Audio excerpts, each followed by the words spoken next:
Bien, chicos, vamos a iniciar nuestra segunda clase de Matemáticas 1. Vamos a continuar con este diagrama que vimos al final de la primera clase. Habían quedado pendientes de esta clasificación que vimos los números primos y los números compuestos, que son la manera en que se dividen los números naturales o enteros positivos. También quedaron pendientes por describir de qué se trataban las fracciones propias y las fracciones impropias. Bueno, vamos a continuar. Los números primos son aquellos números naturales que solo se pueden dividir entre ellos mismos y 1. En la antigua Alejandría vivió Eratóstenes, un gran matemático que de una manera muy práctica, para encontrar los números primos hasta el número que querramos. Vamos a describir este método, el cual se llama precisamente la criba de Eratóstenes. Vamos entonces a anotar los números del 1 al 100. Vamos a eliminar el 1, porque recuerden que el 1 no es primo. Vamos a iniciar entonces con el número 2. Si el 1 no es, vamos a iniciar con el número 2. El número 2 es el primer número primo. Vamos a marcar con rojo todos los múltiplos de 2, los cuales por lógica ya no son primos, porque ahora ya serían divisibles entre 2. Entonces los números múltiplos de 2 van a ser 4, 6, 8, 10, 12, el resto de los números pares. Por eso están marcados aquí con rojo en este recuadro que es de la criba de Eratóstenes. Una vez que marcamos todos los números pares, vamos a continuar con el siguiente número primo, que sería el número 3, ¿no? Los que van quedando aquí serían los números primos. El siguiente sería el número 3. Ahora vamos a marcar los múltiplos de 3 con verde, por lo menos aquellos que no estén marcados. Por ejemplo, el 3 ya estaba marcado, ya no lo marco. Pero el 9 no estaba marcado, así que ahora lo marco con verde. El 12 ya estaba marcado, el 15 no estaba marcado, lo marco con verde. El 18 ya estaba marcado, el 21 no, y lo marco con verde. El 24 ya estaba marcado, el 27 no, y lo marco con verde. El 30 ya, el 33 no, lo marco con verde. Y así 33, 36, 39, 42, 45, 48, 51, 54, 57, 60, que ya estaba marcado, 63, 66, 69, 72, 75, 78, 81, 84, 87, 90, 93, 96 y 91. Ya están marcados todos los múltiplos de 3 que no estaban marcados ya por el 2. De igual manera vamos a continuar con el siguiente número primo. Estos que van quedando en blanco serían los números primos. Entonces el siguiente que no ha sido marcado sería el 5. ¿De acuerdo? Marcamos los números primos, los múltiplos de este número primo con un color amarillo. Los múltiplos de 5 pues son los terminados en 5 o en 0. Entonces, ¿cuáles van a ser los múltiplos de 5? Pues van a ser 10, 15, 20, 25. Y aquí marcamos todos los que no habían sido marcados de verde o rojo. El siguiente número primo pues ya había quedado aquí, que era el 7. Vamos entonces a marcar con un color azul los que aún no son múltiplos de 7, pero aún no habían sido marcados. Bueno, ¿cuáles son? Por ejemplo, 49, 7 por 7, 49. 11 por 7, 77. Y 13 por 7, 91. Marcamos entonces todos los números primos, que son múltiplos de 2, de 3, de 5, de 7, y al parecer ya están todos los números primos del 0 al 100. ¿Cuáles son entonces esos números primos? Bien, vamos a ver los números primos, los definimos de la siguiente manera. Se representan con la letra mayúscula P, y serían los que están en blanco, que no fueron marcados de ningún color. Entonces tenemos aquí 2, 3, 5, 7, 11, 13, 17, 19, 23, 29, 31, 37, 41, 43, 47, etcétera, etcétera, etcétera. ¿Sale? Aquí colocamos por lo menos los primeros 8. Estos puntos suspensivos indican que pues esta serie de números continúa. Vamos a ver qué nos dice el documento. Aunque los números primos son muchos, solo vamos a usar siempre los primeros 4 para todo aquello en donde ocupemos los números primos. Entonces, aunque los números primos son muchísimos, solamente vamos a utilizar en varias ocasiones los primeros 4 números, es decir, hasta 7. Vamos a ver ahora de qué se tratan los números compuestos. Le decimos números compuestos a todos aquellos números naturales que no son primos. Entonces, por un lado tenemos los primos y los no primos, es decir, todos aquellos que fueron marcados. En este recuadro, ahora vamos a ver más claramente cuáles son los números primos. Aquí tengo marcado con rojo los números primos, que eran 2, 3, 5, 7, 11, 13, 17, 19, 23, 29, 31, 41, 43, 47, también estaba el 37, perdón. 55, 59, 61, 67, 71, 73, 79, 83, 89 y 97. Ahí tenemos a todos los números primos marcados con rojo. Todos los demás que no están marcados de rojo, que están marcados en verde, pues son números compuestos. De aquí se desprende un postulado que es verdaderamente trascendental en las matemáticas. Vamos a ver más adelante por qué. Todo número compuesto se puede expresar como una multiplicación de 2 o más números primos. El proceso para encontrar estos números primos se conoce como factorización, es decir, para encontrar qué números primos multiplicados dan origen a ese número compuesto. Vamos a encontrar entonces los factores primos de 60. ¿Qué nos dice el método de cómo encontramos los factores primos? Bueno, el método nos dice que escribimos el número 60 y una línea vertical a su derecha, es decir, aquí está el número 60 y trazamos una línea vertical. Y vamos a encontrar entre qué números primos es divisible, comenzando siempre por el más pequeño, que es 2. Bueno, tratamos de dividirlo entre 2 hasta que resulte que ya no nos da como resultado de esa división un entero exacto. Vamos a ver, 60 entre 2 pues me da 30, 30 entre 2 me da 15, y 15 ya no puede ser divisible entre 2. Bueno, sí, ya no es divisible de manera exacta entre 2. Si yo lo divido 15 entre 2, pues me va a dar 7.5, que no es un número entero. ¿Sale? Entonces el 2 ya quedó hasta aquí. Vamos a seguir entonces con el siguiente número primo, que es 3. Y lo dividimos, 15 entre 3 me da 5, y 5 ya no es múltiplo de 3. Entonces agarramos el siguiente número primo, que es 5, y hacemos la correspondiente división, hasta que el número quede agotado en 1. De esa manera, entonces, nosotros ya podemos reescribir el número 60 como una multiplicación de números primos. Tenemos 2 por 2 por 3 por 5. Si nosotros multiplicamos 2 por 2, efectivamente me da 4, y 3 por 5 me da 15. 4 por 15 pues me da 60, o 4 veces 15 es 60. Aquí nos viene un pequeño letrerito en el dibujo, nos dice, así que expresa el número 60 como producto de factores primos. Bien, a partir de ahora podríamos representar entonces cualquier número compuesto como una multiplicación de sus factores primos, lo cual más adelante va a resultar muy útil. Vamos a hacer otros ejemplos de cómo encontrar los factores primos de un número compuesto. Tenemos aquí otros ejemplos, miren, aquí tenemos el 36. Vamos a hacer exactamente lo mismo, comenzamos con el 2 hasta que obtengamos una cantidad que ya no es divisible de manera exacta entre 2. 36 entre 2 me da 18, que es divisible entre 2. Lo vuelvo a dividir entre 2 y me da 9, que ya no es divisible entre 2. Pero sí lo puedo dividir entre 3 y me da 3. Lo vuelvo a dividir entre 3 y me da 1, y aquí concluimos.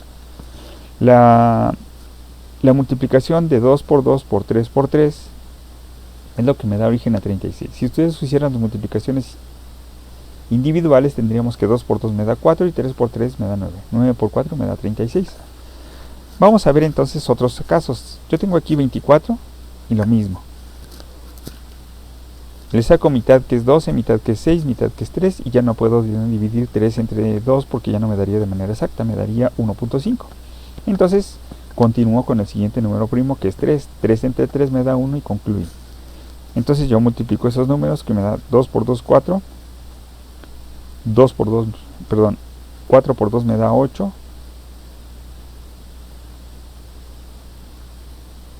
Y 8 por 3 me da 24. ¿Sale? Así también dividimos 48 entre 2 me da 24. 24 entre 2 me da 12. 2 entre 2 me da 6. 6 entre 2 me da 3. Y 3 entre 3 me da 1. Y obtenemos la multiplicación de 2 a la 4. Es decir, yo tengo aquí 4 veces multiplicado el 2. Y después lo multiplico por 3. Y ese resultado me va a dar 48. Si yo multiplico 2 por 2 me da 4, por 2 me da 8, por 2 16. 16 por 3 me da 48. Bien, también tenemos aquí el 56, que tiene mitades 28, mitades 14, mitad de 7 y séptima de 7 es 1 y ya concluimos. Yo tengo aquí el 2 que se multiplica por el mismo 3 veces y luego lo multiplicamos por un 7. Así pues nosotros encontramos los factores primos que forman algún número compuesto. Vamos a entrarle ahora sí a las fracciones. ¿De acuerdo? Vamos a ver, las fracciones son los números racionales, también conocidos como quebrados. Recuerden que cuando ustedes aprendieron por primera vez las fracciones en la primaria, también les decían por ahí alguna vez los quebrados. Vamos a hacer quebrados, alguna vez les dijo alguien. Bueno, se le llama quebrados porque la palabra fracción viene del latín frangere, que significa quebrar o romper. Aunque esta traducción no es del todo correcta, porque una de las características básicas de las fracciones es que no se rompen o se dividen como cuando cae un plato, ya que cuando cae un plato se producen trozos de diferentes tamaños, ¿no? O sea, se hacen pedazos grandes, pedazos pequeños o unos pequeñitos, ¿no? Por el contrario, una fracción representa la división de algo en partes exactamente iguales, tantas como lo dice el número escrito abajo, ¿sí? Entonces, los nombres de los números que forman una fracción son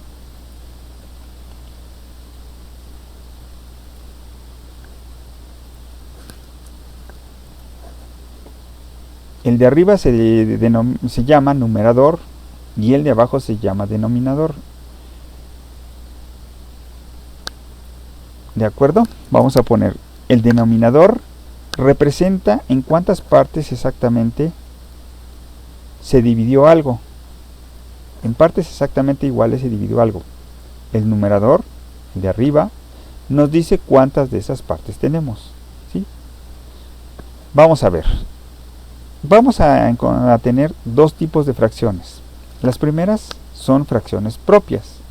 Las fracciones propias son aquellas donde el numerador o número de arriba es menor que el número de abajo o denominador.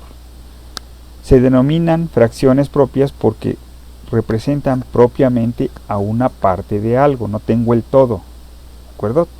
Me falta un cachito que podría ser este, ¿no? Este blanco. Y aquí nos lo dice el dibujo. El numerador es menor que el denominador, por lo tanto la fracción es menor que la unidad. ¿Sale? Entonces el de arriba es menor que el de abajo y por lo tanto representa una fracción y que es menor que la unidad. ¿Cuál es el caso de las fracciones impropias? Las fracciones impropias son aquellas donde el número de arriba o numerador es mayor o igual al número de abajo o denominador. Estas fracciones son impropias porque no representan parte de algo, sino uno o más enteros y otra fracción extra. Por ejemplo, aquí en el caso de esta fracción impropia, donde el número de arriba es mayor que el de abajo, tengo que es 11 octavos. Si se fijan, 11 es más grande que 8. Entonces ese 11 lo podríamos representar como 8 octavos, que es un entero, más 3 octavos, que es una fracción. Entonces, un entero más 3 octavos. ¿De acuerdo? Vamos ahora a continuar con los... vamos a continuar con los números reales y sus operaciones. Ya vimos de qué se trataban los números reales, pero ahora vamos a retomar las operaciones con números reales. Bien, en esta sección vamos a revisar las 7 operaciones aritméticas que se tienen para los números reales. Esto lo vamos a hacer únicamente con números enteros para facilitar las explicaciones. Es importante recordarles que aunque todo se va a explicar aquí con números enteros, esto es siempre válido para cualquier tipo de número real, sea irracional, sea fracción, sea lo que sea. Nosotros vamos a utilizar números enteros por la facilidad para explicar este tipo de conceptos, pero es válido para cualquier número real, ¿de acuerdo? Bien, vamos a iniciar entonces con la primera de las operaciones. ¿Cuál es esta primera operación? Pues la suma. Sumar significa juntar, unir, agregar, adicionar, aumentar, añadir, más, mayor, mayor que, etc. Tenemos un montón de palabras que significan sumar. En la suma se juntan cosas del mismo tipo o especie, ¿de acuerdo? Entonces, vamos a ver ahora las propiedades de la suma. La primera propiedad de la suma es la conmutatividad. ¿Qué nos dice esto de la conmutatividad? Nos dice que el orden de las cantidades sumadas se puede cambiar y el resultado no cambia. ¿De qué se trata esto? Imagínense que yo les digo a ustedes, a ver, ¿cuánto dinero traes? Y resulta que ustedes tienen 20 pesos en su cartera que traen en su mochila, traen 12 pesos en una bolsa y traen 8 pesos en otra bolsa de su pantalón, ¿sale? Entonces si yo les digo cuánto dinero tienen, pues entonces comenzarían a lo mejor con el dinero de una bolsa, que son los 12 pesos, con el otro dinero de la otra bolsa, que serían los 8 pesos, y finalmente buscarían en la cartera que trae otros 20 pesos y el resultado sería 40, ¿no es cierto? Ahora, da lo mismo que yo inicie primero con el dinero de la cartera, después lo de una bolsa y luego de la otra, es decir, primero con los 20, luego con los 12 y luego con los 8, o que primero inicie con los 8, luego con los 12 y luego con los 20. No importa con qué cantidad comience, al final yo voy a tener los 40 pesos que en total tengo, ¿de acuerdo? Vamos a ver entonces esto.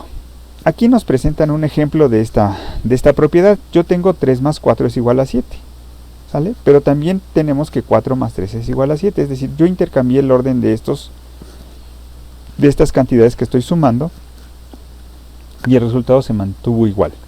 En general se puede decir que si yo tengo 3 cantidades que se están sumando, da lo mismo que empiece primero con el 4, con el 5 o con el 3. Si en total estoy sumando las 3 cantidades, el resultado siempre va a ser el mismo. Entonces 4 más 3 me da 7, más 5 me da 12. No importa el orden en cual agarre los números, siempre que los tome todos para sumar, el resultado me va a dar 12. La siguiente propiedad es la existencia de un elemento neutro, que aquí nos dicen que es el 0. ¿Qué nos dice entonces esta propiedad? Que existe un número real, el 0, tal que al sumarlo a cualquier cantidad, da como resultado esa misma cantidad. Se podría decir entonces que este número es como transparente o invisible para la suma, es decir, no la afecta. Vamos a ver, entonces si yo tengo 3 y lo sumo con 0, el resultado me va a ser 3. Si yo tengo 4 y le sumo 0, el resultado sigue siendo 4. En general podemos decir que si yo tengo incluso ya una suma hecha como 4 más 3 más 5, da lo mismo que le agregue yo el 0, entonces voy a tener 4 más 3 más 5 más 0, y da lo mismo que le ponga muchos ceros, 4 más 3 más 5 más 0, más 0, más 0, más 0, más 0 y más 0. En todos los casos el resultado va a ser 12, no importa si le pongo 1 o 5 ceros sumados, el resultado es 12, ¿de acuerdo? La tercera propiedad de la suma es la existencia de elementos inversos. ¿De qué se trata esto? Bueno, nos dice esta propiedad: para todo número real existe otro tal que cuando lo sumo obtengo como resultado el 0 o el elemento neutro. Vamos a ver, es decir, que si yo tengo aquí un número, le tengo que sumar otro de tal forma que juntos van a darme 0.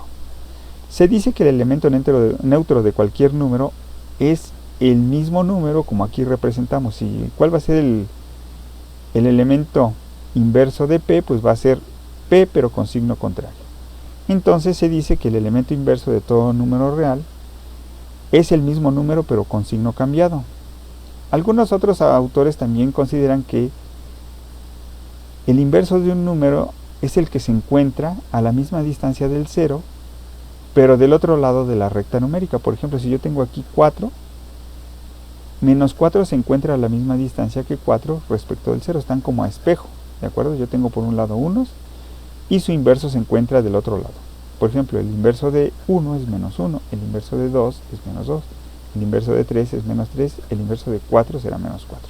Entonces, así cualquier cantidad, su inverso con respecto a la suma va a ser la misma cantidad con signo contrario. Si yo tengo, por ejemplo, un valor de menos 5, su inverso en la suma va a ser 5 positivo, le cambio el signo, ¿sale? Vamos a ver ahora la operación de resta. Restar significa quitar, separar, disminuir, reducir, diferenciar, perder, menor, menor, menos, menor que, etc. Tenemos un montón de palabras que hacen referencia a la resta, a la operación de resta. Vamos a ver qué nos dice el texto. Es la operación que surge cuando se nos dan como datos el resultado de la suma y una de las cantidades sumadas. Aquí tenemos un pequeño errorcito. De tal manera que buscamos ahora la cantidad que falta.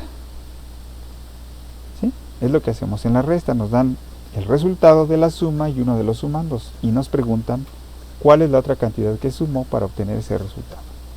De esta manera la resta es por tanto la operación inversa a la suma y también se puede considerar como su operación hermana o consideramos como operaciones hermanas a la suma y la resta. La resta tiene el mismo elemento neutro que la suma, el 0, y los elementos inversos son los mismos números, pero sin el signo cambiado porque el signo menos ya está incorporado en la operación. No vamos a revisar más propiedades porque yo las considero relevantes. Si existen, por ejemplo, en la literatura, si lo googlean o buscan en un libro, pues pueden venir un montón de propiedades, pero a mí no me interesan. Estas tres que revisamos son las más importantes y con eso vamos a construir las matemáticas que necesitamos. ¿De acuerdo? Aquí nos ponen un ejemplo, 7 menos 4 me da 3. ¿Por qué? Porque 4 más 3 me daba 7. 3 menos 0 me da 3. Aquí está el asunto de que el 0 es el elemento neutro. 3 menos 3 es igual a 0, entonces su inverso es el mismo número, ya sin el signo cambiado porque en la operación de resta ya está incorporado el signo menos. ¿De acuerdo? Vamos a ver ahora la multiplicación. ¿Qué nos dice la multiplicación?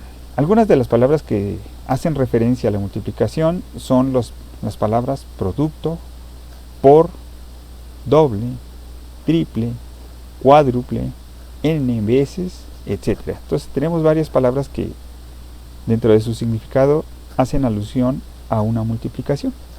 La multiplicación es una suma abreviada donde varias veces vamos a sumar el mismo número. Vamos a ver un ejemplo. Yo tengo aquí 3 más 3 más 3 más 3, es decir, lo estoy sumando 4 veces.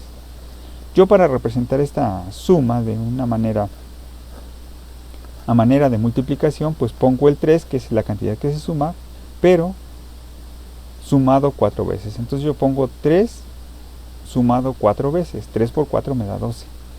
También podemos escribir 4 sumado con él mismo 3 veces, de tal forma que 4 por 3 me da 12.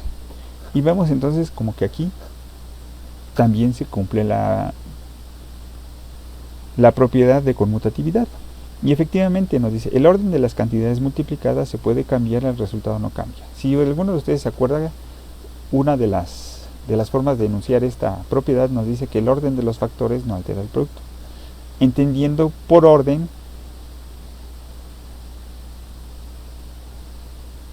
como la forma en la cual están colocadas en la multiplicación las cantidades, ¿no? Entonces, el orden de los factores son las cantidades multiplicadas y no altera el producto es el resultado de dicha operación de multiplicación.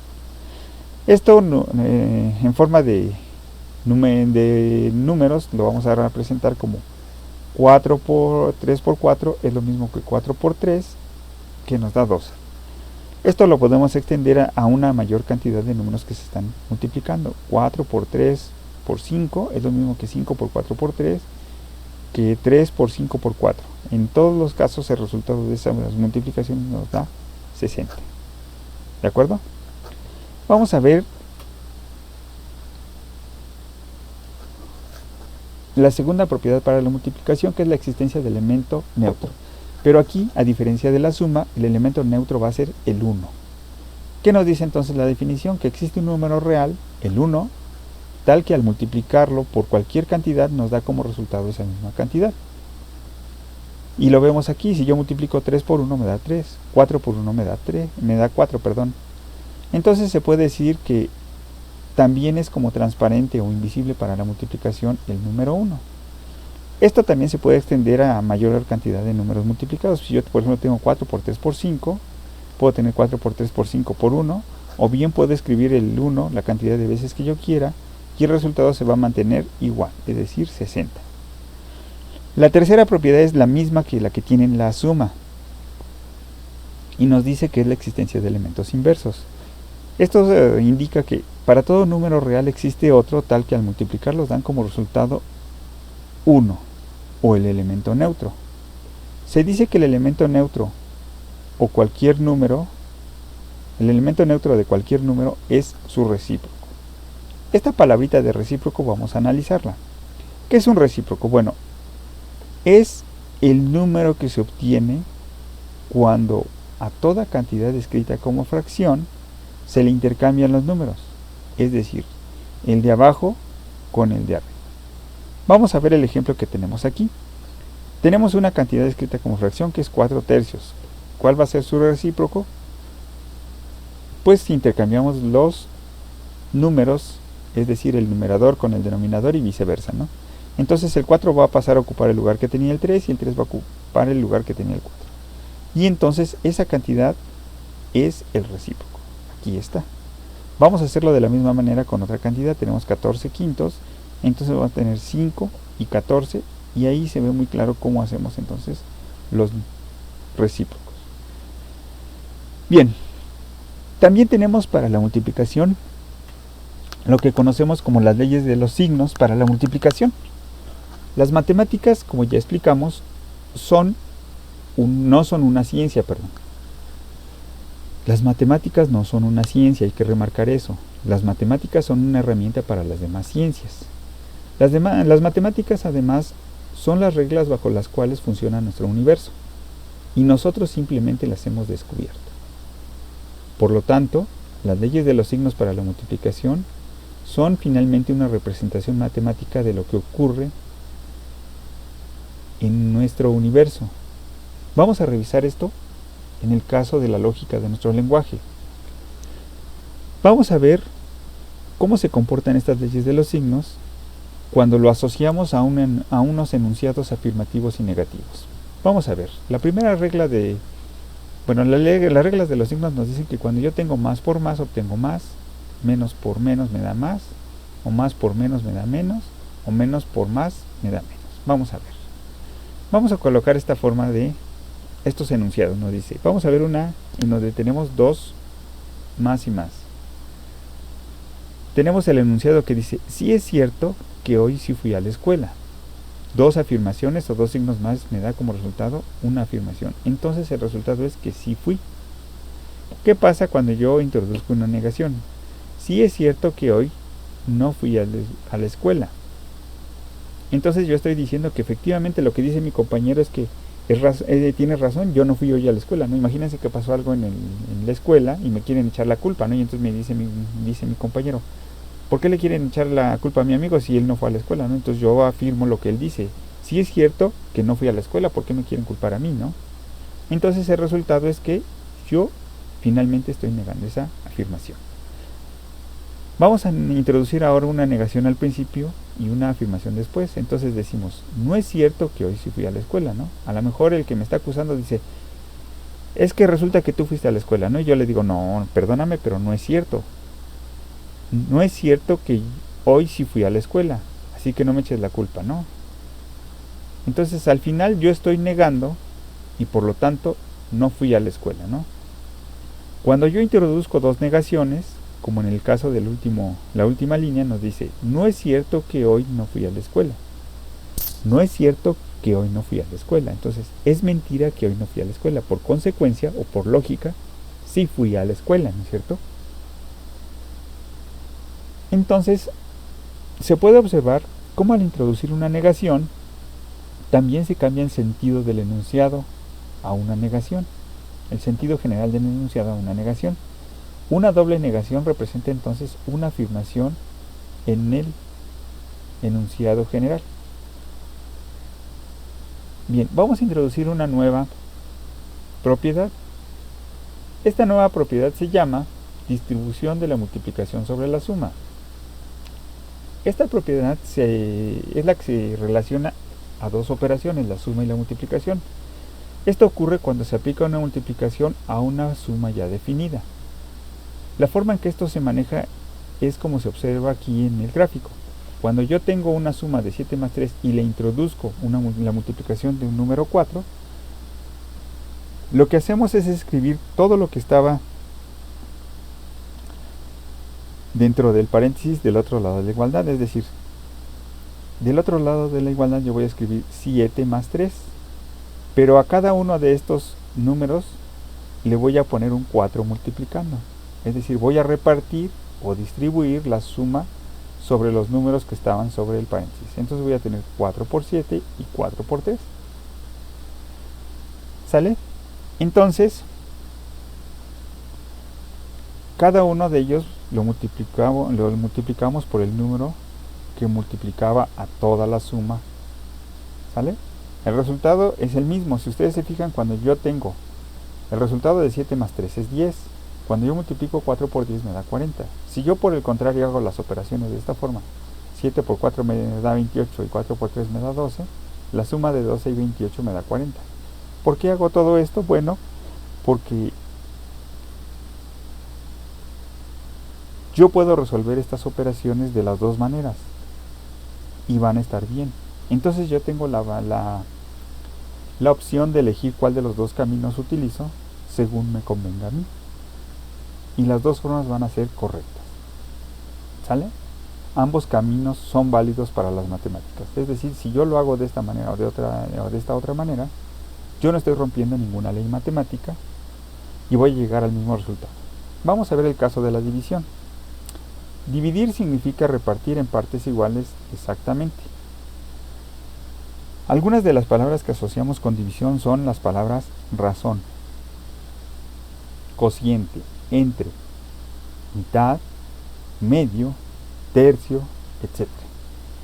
La división, por tanto, tiene 4 símbolos. Vamos a revisar un poco. La multiplicación, que se me había pasado a comentarlo. La multiplicación tiene 3 símbolos, que son... Aquí está mal esto, ¿no? La multiplicación tiene 4 símbolos que son los siguientes, que son la tachita, el punto y los paréntesis o signos de agrupación. ¿De acuerdo?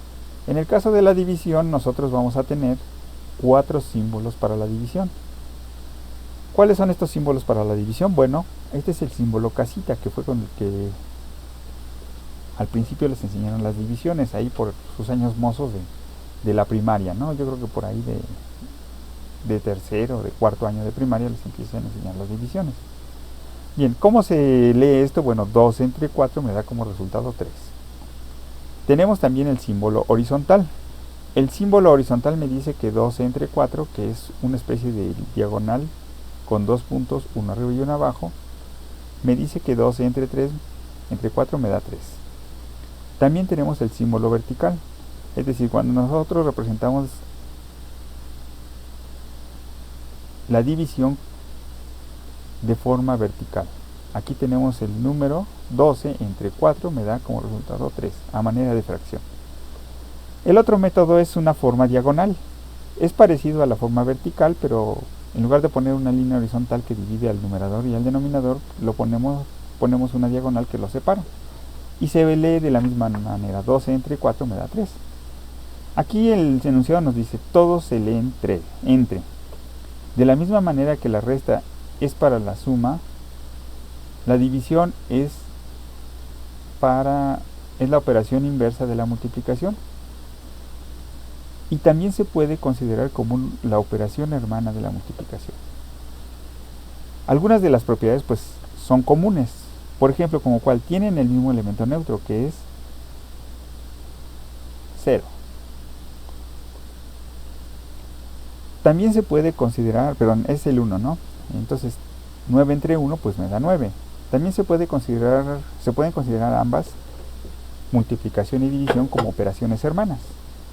Tienen el mismo elemento neutro y las reglas de los signos de la multiplicación se aplican de la misma manera para la división. Y lo tenemos aquí.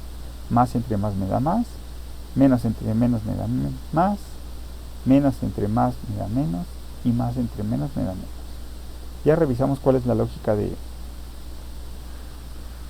esto de las leyes de los signos para la división. Vamos a ver la siguiente operación, que es la potencia. De la misma manera que la multiplicación era una suma abreviada para la suma, la potencia es una multiplicación abreviada, donde vamos a multiplicar el mismo número varias veces, tal como hacíamos la suma, y se definía entonces la multiplicación. Solo que en este caso no existe la propiedad de conmutatividad, como se observa en el ejemplo. Vamos a tener cuando yo multiplico 3 por 3 por 3 por 3, me da 3 a la 4 y 3 a la 4 me da 81. Una forma de hacer la multiplicación muy rápida es que yo tengo 3 por 3 me da 9 y 3 por 3 me da 9. 9 multiplicado por 9 me da 81. Entonces 3 a la 4 me da 81. Pero ocurre que cuando yo lo hago al revés, tratando de encontrar la conmutatividad como en el caso de la suma y la resta, pues la conmutatividad no se presenta. Es decir, el resultado de 3 a la 4 no es el mismo resultado que 4 a la 3. 4 a la 3 me da 64. ¿De acuerdo? De esta rareza surgen dos operaciones hermanas de la potencia, que son las raíces y los logaritmos. Vamos a definir los elementos de la potencia. ¿De acuerdo? Bien, si nosotros ponemos una potencia, vamos entonces